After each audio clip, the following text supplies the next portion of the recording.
Welcome to the H.I.T podcast, H.I.T, Human Resources, Insurance, and Technology. I'm your host, Toby Kennedy. This week's episode is brought to you by Montage Insurance Solutions. We are dropping into your feed on Tuesdays every week with what we hope are bite-sized, digestible, well-curated conversations going on in the space. I had an amazing conversation with Jeff Harry. He is a professional, fun, play-at-work guy. He's got a Lego bow tie, for goodness sakes. If you missed the first half of this fantastic conversation, go back to last week. Check out half number one. We are about to pick up our conversation with Jeff exactly where we left off. This is the back half. This is half two of my conversation with Jeff Harry.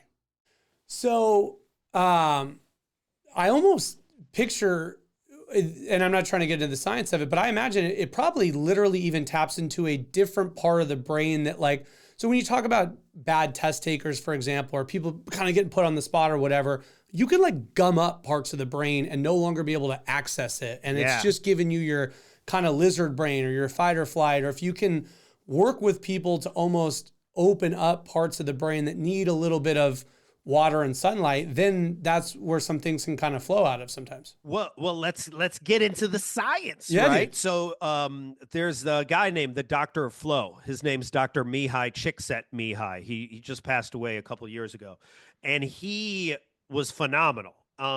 He had this flow chart that basically talked about how when you first join a job, you have no skill, right? And the challenge is really high. So you have a lot of anxiety, right?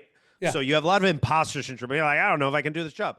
When you've been in a job for so long, you have so much skill, the challenge is now gone, right? So, but he created a flow chart that's like, when you can have your staff have their skill level meet the challenge, right? That's when they're in a flow state. And then what happens to their brain is something called transient hypofrontality. It doesn't sound that complicated. Transient. No, you don't need to explain it to me, obviously, but just for the audience. But just for the other people. Yeah. Transient is I'm stuck on the fact that when you said Dr. Flow, you weren't about to talk about Busta Rhymes. So I have a completely different Dr. Flow in my head. We could get into Busta. But transient's temporary. Hypo is underactivity. Frontality is prefrontal cortex. Your part of your brain shuts down when you're in flow. And you become highly creative, almost like in that movie Limitless, where you're grabbing all of these ideas from high school, from college, from elementary school, and things slow down. Like, I talk about this because I live in the Oakland area, right? So Steph Curry, if you watch during the Olympics, his last two games, especially the last 5 minutes of both those games, he's literally in flow. Like, absolutely. Everything is slowed down. He's seeing the field before anyone else is. All of his teammates know he's in flow, that they're like, he's operating on another level. If we can get our staff to just experience that just a few times a year, that is memorable enough that they would stay at your company. So let's say I'm listening and I'm in hook, line, and sinker, man. I think the idea of play is fascinating. I believe in the science of all the flow and tapping into different brain mechanisms. I know you said it's different company by company, but if someone's listening out there, just because you've spoken on this so much, what are some like good ideas or best practices or tips and tricks, or I'm an interested employer, let me pick your brain a little, Jeff. Yeah. So there's a few ways we can do this. I do this with a lot of teams where I actually, I'll come in and we'll do an exercise where we actually have them think about what they loved to do as a kid. So what was their favorite thing they did as a kid, right?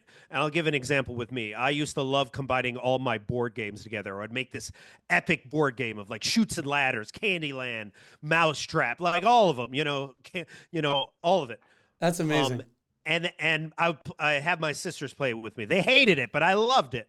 But my play values were creativity, connection, and collaboration. My best work comes from that. So in your case, Toby, what was one of your favorite ways to play as a kid? You know what? I was an action figure kid. I had all my little X-Men toys, and I was all about it. G.I. Joe? What are we talking? So I was an X-Men guy and Ninja Turtles. Yeah. Okay, so what was it about that specific play that you liked so much? Like, if you could identify 3 ways to describe it. Yeah, you could, kind of build a universe, right? So you can kind of get creative and I was an only child, so I think it was a little bit of that kind of, oh, I love that in your head sort of thing. I don't. So getting creative, Yeah. building your own universe. What else? Anything else? I think, because you're talking about like losing time and the passage of time. And I think it was something that you can just kind of pick up and put down and it was there for you. So maybe there's a degree of safety even, right? Where you can, okay. A little escapism type of thing. So let's say, for example, we take that. We would take safety, a certain amount of like, adventure or escapism, right?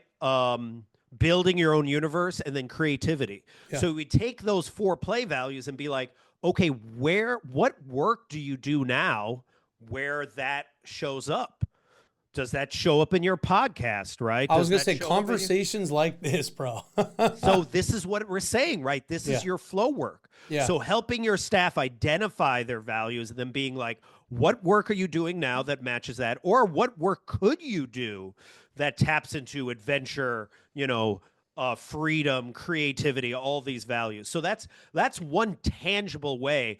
And then when I'm doing this as a workshop, then we'll brainstorm with everybody. Everyone will go around and brainstorm with each other, and they're just trying to come up with 1 or 2 ways in which they can bring more play to their work using their values. And then keeping this analogy going with me at the center, it's funny because Danon, our CEO, does like that this becomes that outlet for me because it gives me that space to do this. And I'm wondering about the manager sitting in on. So basically, to back it up, what I'm hearing is one good space to do is to turn to, and I would say a person like you, but you're sort of one of one. So turn to the Jeffs of the world, or literally Jeff, to come in, facilitate, do some kind of leadership, management, and or company training, and then managers are listening as employees are describing some of these places, and then perhaps they all dream together on spots where they can create this for them within their business world and workflow. Or if you want, just do it yourself. You just heard it. Just do it. Like, what are you waiting for? Like, try it out. Like, actually actually connect with them on that level. Try that first with yourself. Right. So that's just one way. That's one way in which you could play. Another way, and I do this with staff just to figure out their own play. I actually talked to a friend of mine yesterday who just left her job and now she's trying to figure out what she wants to do next. This is another really great play exercise you can do. You either ask 3 to 5 of your closest friends or colleagues 2 questions. What value do I bring to your life? Like, why are we friends? Like, what do I do for you? How do I give to you, right? So what value do I bring to your life? And when have you seen me come most alive? Another way of asking that is like, when have you seen me most at play, most creative, most myself, right? So the 2 questions are, what value do I bring to your life? And when have you seen me come most alive? You get the data from those 3 to 5 different people. You look at all of it and you're like, oh, there it is. Those are ways in which I can play more. And then you work with the 3 to 5 people that helped you to commit to one new way in which you can play in the workspace that is creative. So that's now we're another getting into not just like a company doing this for their employees or management doing it for their team, but literally even just folks doing it for themselves in ways that they can kind of figure out, hey, listen, if you've been listening and the idea of play resonates with you, you don't need to work at a company that'll do this for you. You can figure yourself out. Yeah. And that's part of the experience, because if you think about when you were a kid and you were at play, right? It just all came so naturally. Yeah. And then at some point, someone was like, no more play. And then you're like, okay. And then now you've like lost it. So, but you haven't really lost it. It's just kind of been away for a while. So the more that you actually, and here's a third way in which you could play, the more you actually allow yourself to be bored, to actually shut down all of the filters, right? Like I think what was it? We're inundated with more information in one day than people in the 1800s got in their entire lifetime. Yeah. Right. So we're inundated with all this information. All of it is telling us not to play. It's telling us to just consume and sit there and eat. Right. Right. And or drink or whatever it is. Do something, but don't do you. Don't be your doom weird scroll, self. right? Yeah, doom scroll, right? So, but if you can just allow yourself to get bored for a little bit where you're not taking all these inputs, you actually quiet your mind long enough that your inner child starts to speak up and then starts to be like, hey, let's do something really cool. You saw people do this during the pandemic when they were like puzzles started becoming a thing. People were baking bread. People were all of a sudden taking on hobbies they hadn't done in so long because they were bored enough to be like, if I had time, what would I do with that time? That also is where the genius is. The new ideas are in the boredom if we are allowing ourselves enough time to be bored. Dude, I love that. And I've been playing with that recently. The idea that, as you said, our world is not currently constructed to really let us get bored, but bored's a good thing. Bored is like a blessing. Bored is like what starts to tap you into, as you said, just the universe. Like it's just because your brain does not want to be bored. So if you don't feed it, it will go find and generate food internally, which is that imagination, that creativity, or even problems that you think you've been working on and chewing on forever. You haven't given yourself enough time, even business-wise, to get through that problem because now you're scrolling or now you're on Reddit and then you're back to the emails and when it's like, dude, sit, don't do anything, and you'd be surprised at solutions. Yeah, where do you get some of your best ideas? In the shower. Right. You can't look at walking, right? Doing some sort of movement-oriented activity where you can't be looking at your phone, right? Yeah. On a plane when you can't get access to your phone. Then you're like, oh, maybe I'll just start writing a new idea on this napkin and it becomes a multi-million-dollar idea, right? Yeah. But you have to challenge yourself to be bored enough to allow those ideas to come up. Yeah, and I feel bad because I've got a 6-year-old and a 9-year-old, and they'll be like, I'm bored. I'm like, oh, good. Bored's great. Good. Yeah, go invent a board game or go do something amazing. Right. Yeah. Because like that's what happens when you get bored. All of a sudden, your inner child starts to whisper these nerve-sided ideas to you, like these nervous, excited ideas like, hey, start a podcast. You know, hey, write a book. You know, hey, take like, this is a great example, right? I won't say the name of this person at first, but there was a person that used to work for Cisco Systems, and he allowed himself to get bored enough. He was working on their WebEx virtual call thing that, similar to this. And he gave himself enough time to like explore potentially coming up with even a better version of WebEx. When he finally came up with it, he came to Cisco and was like, hey, do you want this idea? We're going to have to rebuild our whole system in order to do it. And they're like, nah, that sounds too difficult. So he's like, well, I'm just going to pursue it on my own. And they're like, whatever, go ahead. Inventor of Zoom. Yeah. Like, dude.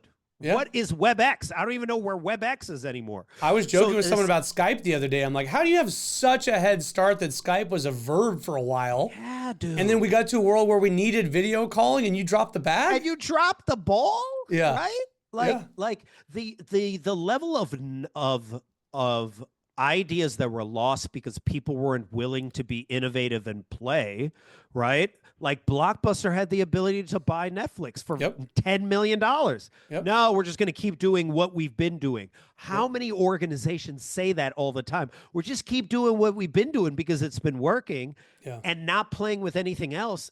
You might become obsolete like Sears if you keep doing that. Yeah. I mean, you almost certainly will. Maybe not today, maybe not tomorrow, but at some point, the facts on the ground shift too much to where, let's say you were smart and you were in the railroad game. Well, maybe then at some point you're in the transportation game, right? And so now you're into planes and buses and EV, and that's fine, right? You can broaden as things change. But one of my favorite business expressions is, what got you here won't get you there. So if that's all you're doing, you need a path forward. And to your point, play and allowing play is such a wonderful avenue to illuminate that path forward. Right. And I talk a ton about how play is the opposite of perfection, right? Perfection is rooted in ego and shame and constantly trying to be right. Play is rooted in curiosity, a sense of wonder, a sense of awe. So take, for example, AI, right? I speak at a lot of HR conferences where a lot of people are scared of AI, but they're also not they're not messing around with it. And it's like, dude, play with it. Like, hang out with it. Like, like I went the other day and walked for an hour and had a conversation with my AI for an hour. Yeah. It was fascinating. Yeah. What it was able to come up with. Like, rather than be scared of these new technologies, the more you're willing to play with them, the more you realize they're not that intimidating, and that AI is not going to replace your job. AI is going to replace someone's going to replace your job with someone that knows AI. Right. Like that's what's going to happen. Right. So again, that's another way in which you can adapt as we're evolving, is to play more. Yeah. Well, I love that, man. I'm getting close to want to wrap us up, but I just want to give you an opportunity. Is there anything else in all the talks you've given and all the time that you've, really been doling out this kind of sage advice, stuff we didn't touch on yet, where you say, Toby, sometimes I get on this topic and it's really interesting. I'd like to, get out with this thought. Yeah. So I love this John Amici quote. This is a guy who used to play for the Orlando Magic back in the day. He talks about how work culture is defined by the worst behavior tolerated. So my challenge to managers, before any play happens, ask yourself, what is the worst behavior I'm currently tolerating? Why are we tolerating that behavior? Because I don't care what's in your posters, how many posters of integrity with the eagle flying around you have. If someone's behavior is so bad and no one's doing anything about it, that's your culture. Yep. So as soon as you address that, it raises the bar for everyone else. And then all of a sudden it creates a psychologically safe space where people are willing to play. So address that worst behavior, and you make work suck less immediately. Make work suck less is like your license plate cover or your tombstones, the tattoo on your bicep. I love that about you, man. Hey, thanks so much, man. This has been awesome. Thank you. Thank you for being on. I really, really appreciate it. And thank you guys for listening. That's all the time we have this week on the show. Thank you so much for joining us. Thank you to our sponsors, TrueHue and Excel Health. Guys, join us next week. Join us every week. And until next week, make this the best week yet.